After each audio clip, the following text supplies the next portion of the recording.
Good night, ladies and gentlemen.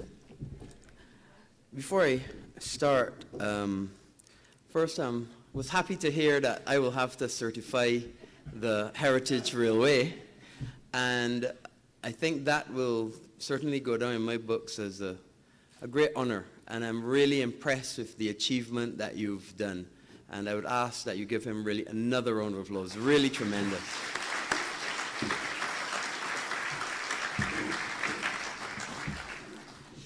Master of Ceremonies, President of the Barbados Association of Professional Engineers, specially invited guests, representatives of the engineering fraternity, members of the media, ladies and gentlemen.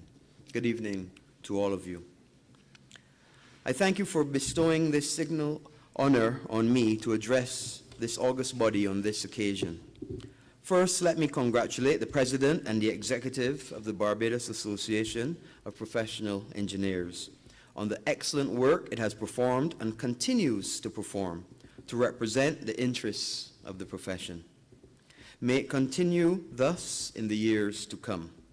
My ministry pledges to continue to assist you in fulfilling your mandate, and do not hesitate to call us as you require. This invitation to speak comes at a very opportune time for me. The engineering profession will have a central role to play in helping Barbados to confront some of the major challenges in the future. Engineers play an important role in sustainable development by planning and building projects that preserve natural resources and support human and natural environments.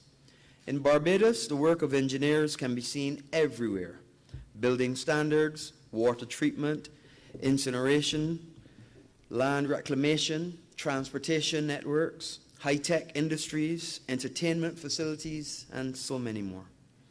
In recognizing what engineers have done to help build the Barbados of today, we can look to the future where the faculty is the principal driver in making Barbados's development more convenient, accessible, and integrated. Barbados's small size and urban environment lends favorable to being a living lab to test bed and pilot innovative urban and rural technological solutions. We can get back to being the small island developing model the world will envy. We know that more innovation and creativity is required, albeit in a financially constrained environment. This is all the more reason to develop and implement innovative solutions, and I come back to the railway. For example, materials, mechanical, electrical, and manufacturing engineers can collaborate to reduce the cost and enhance the performance of solar voltaic and other renewable energy technologies, such as electric vehicles. Engineers can also work with economists and policy analysts to introduce innovative policies and behavioral change programs to promote energy conservation and efficiency. Civil and environmental engineers can team up with the experts in climate science, data and communications experts to design and build infrastructure projects to enhance the resilience and adaptation to the effects of climate change across the 5 towns of the island. Speaking of climate change, I need not emphasize how important this issue will challenge us in the years ahead. Virtually every report on climate change has warned that we need to change the way we live to avert a climate change catastrophe. While the international community has set targets to stop the global temperature rising more than 1.5 degrees Celsius, new reports now indicate that, on the contrary, the Earth is moving towards an increase of 3 degrees Celsius. For small island developing states like Barbados, this would have tremendous consequences. For Barbados to develop solutions to mitigate climate change, engineers must play an active role. This could be in developing new technologies that reduce our environmental footprint, such as solar panels, hydrogen fuel cells that are involved in the manufacturing of these technologies. In addition, engineers could use their skills to assist the public in understanding environmental impacts and influence the behavioral change necessary to minimize the impact of climate change. Yesterday, Barbados celebrated 52 years of nationhood. It was fitting that we do so, since as a nation we have come a long way in combating the pressures which the international arena placed on small states like ours to survive. What went unnoticed was the end of the hurricane season, a season for which we were frighteningly unprepared. The changing weather patterns, another consequence of climate change, remind us of the importance of hurricane preparedness. This preparedness requires that we have an efficient drainage system, a reliable infrastructure, and a complement of buildings which can withstand the hazards of natural disasters. In this context, the enactment of the Building Standards Bill and Regulations will empower the use of the Barbados National Building Code 2018.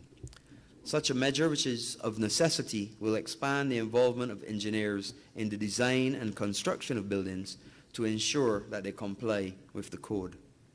In order to achieve the objectives of the National Development Plan, the Ministry requires innovative engineering strategies for civil works, road design, and transport engineering. The Ministry of Transport, Works and Maintenance has entered into an agreement with the Inter-American Development Bank for the road rehabilitation and improving connectivity of road infrastructure. A component of this project is the rehabilitation of certain roads. This project will last in total, I'm told, about 3 years.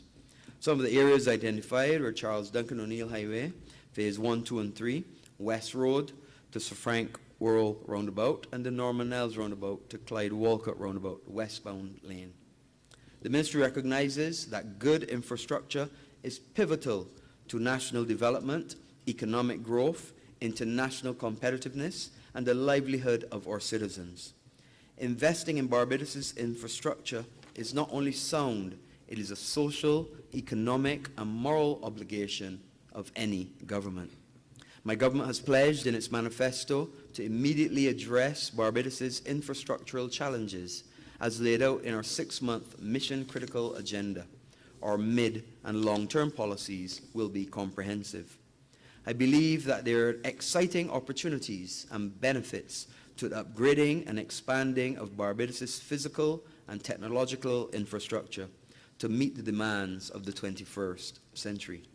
It is the quality of our infrastructure that will contribute significantly to the attractiveness and competitiveness of Barbados as a premium tourism and investment destination. Moreover, sewage, sanitation, roads, public transport, and water are all on the list of the 17 mission-critical activities on which we have pledged to act and are continuing this undertaking. These challenges encountered with the South Coast Sewage Project have been addressed to ensure that the waste is removed from the streets. Public transport presents another challenge, as there is a need for additional buses in our fleet to facilitate an efficient transportation system in Barbados. The absence of a full fleet of buses allows for unreliable transportation. In addition, our roads are in need of rehabilitation owing to severe weather conditions, daily wear and tear, and traveling public on our roads. We are committed to doing what is necessary and have therefore crafted a further set of policy approaches pertaining to infrastructure on which we will continue to act. I take this opportunity to commend tonight's awardees and inductees to the Barbados Association of Professional Engineers, who have distinguished themselves in the field of engineering. Congratulations on this well-deserved honor.